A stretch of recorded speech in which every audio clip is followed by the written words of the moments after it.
Dr. Yu Wanshi, is that right? Yeah. Apologise, you close? Yeah. Great. Would you like to say a few words? Okay.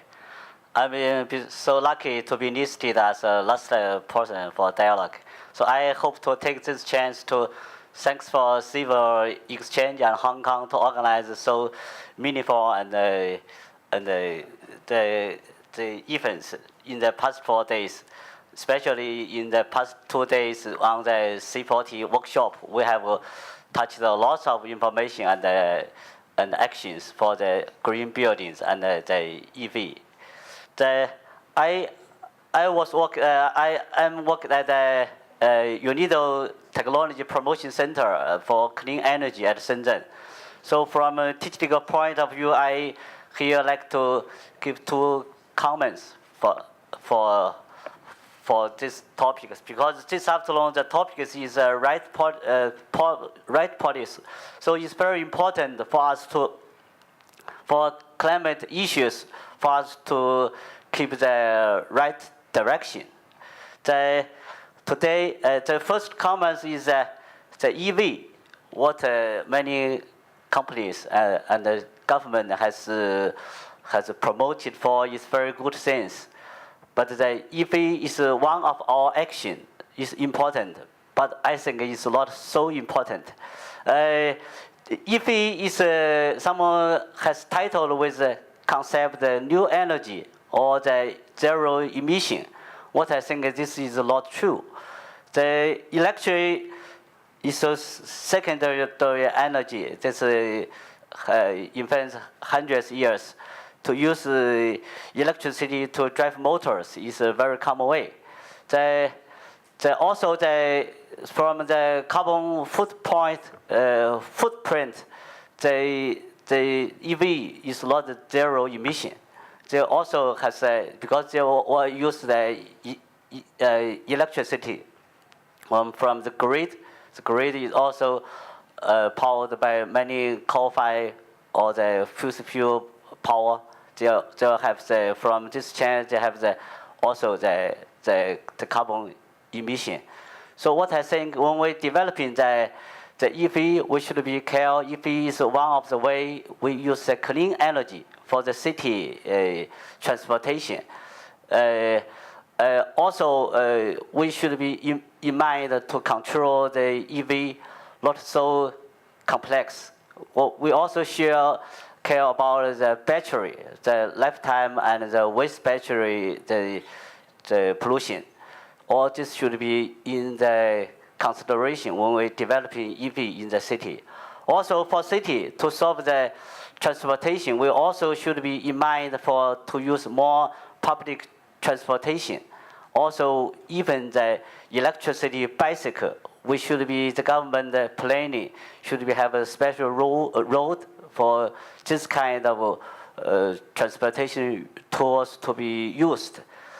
The second comment I'd like to see, in the past 4 days, many top scientists or many top people who engaged in the climate the issues, but there are many topics on the political, economics, or the way.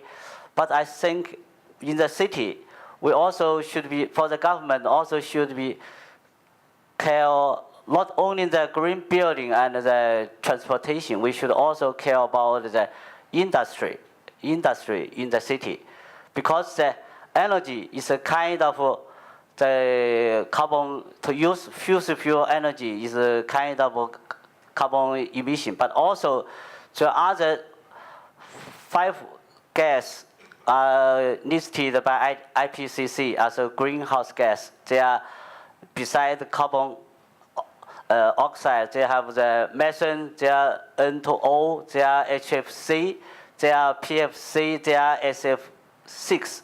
All this kind of gas are the greenhouse gas. Other gas are very, very dangerous than the carbon oxide. The methane is 1 ton of methane is 21 tons of the CO2.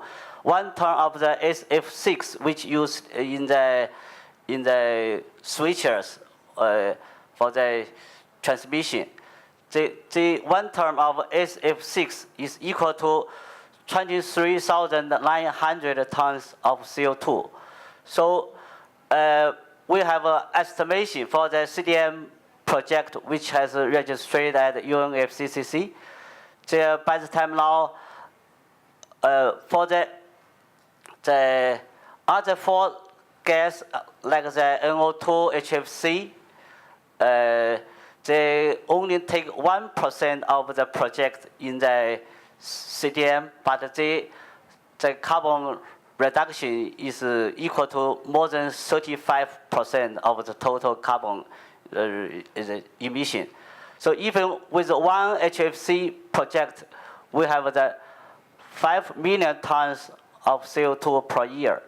So this is will be 1,000 EV, 1,000 buildings will be energy saving to the carbon reduction will be not reach this much. So for the government, my comments is also should be take more action to control the industry behaviors in the city to use all the way to reduce the carbon reduction. Thank you. Thank you. We've got a few more minutes. So I'm going to ask Vivian if she'd like to ask a probing question of the rest of the panelists. I'll try, but just following up on the comment on carbon emission. Perhaps, guests from overseas would care to know that the carbon footprint in Hong Kong is very concentrated in a few sectors. We do not have a very big manufacturing base in Hong Kong now because the factories have been moving to across the border to mainland China. 2/3 of our carbon emission comes from energy power generation, so from the power companies, 2/3. 18% from the transport sector, about 5% from the waste treatment sector. So basically, these three sectors makes up the bulk of our carbon emission. And that explains why we have to work on the transport sector, because it's the second largest sector. 18% is not is not a high figure, right, when compared with most other developed cities, where probably transport would take up about 30% of total carbon emission.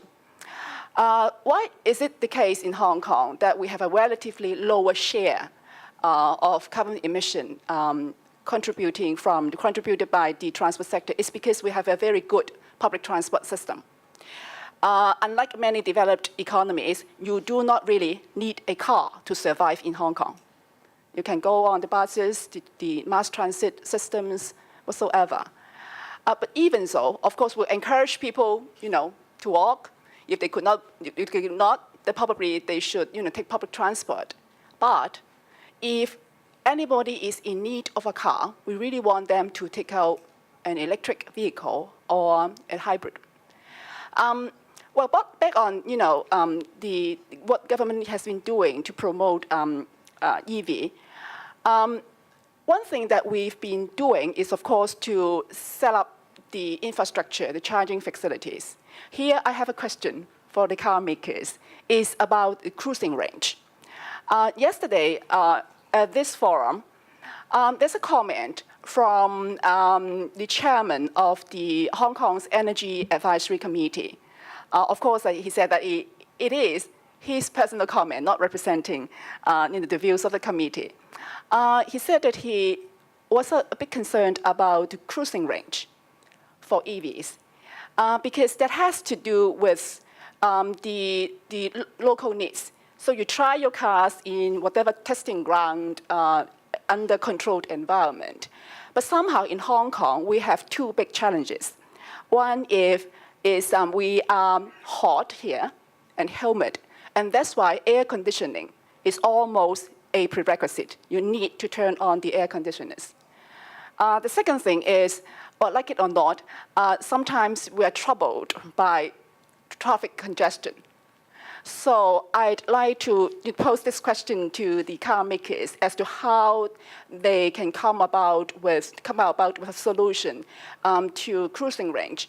And mind you, if I'm a driver, if I drive an EV, If you tell me that, well, the cruising range is 160 or 100 whatsoever, I would not really wait till the very last minute to get my car recharged. So somehow you have to give me some buffer. So perhaps I would be happy to listen to the views of the car makers. Do you like? Go last this time. Okay, the Mitsubishi Motors case that I've already explained, we launched our vehicle the last year, so we have enough experience. So she's right. So far, officially we said that our cruising range for one charge is 160 kilometers, as Japanese 1050 mode. Actually said that realistic range is, let's say, 110 to 120, not the 160. But not we are saying the wrong way. That's how can I say, the standard of the calculation. And actually, if we, the driver, are forced to use air conditioner, the real performance will go down. So as average, our testing, let's say, in case of the hot weather, the cooler's case, let's say 80 to 100 kilometer. And in case of how can I say, the cooling or cold weather,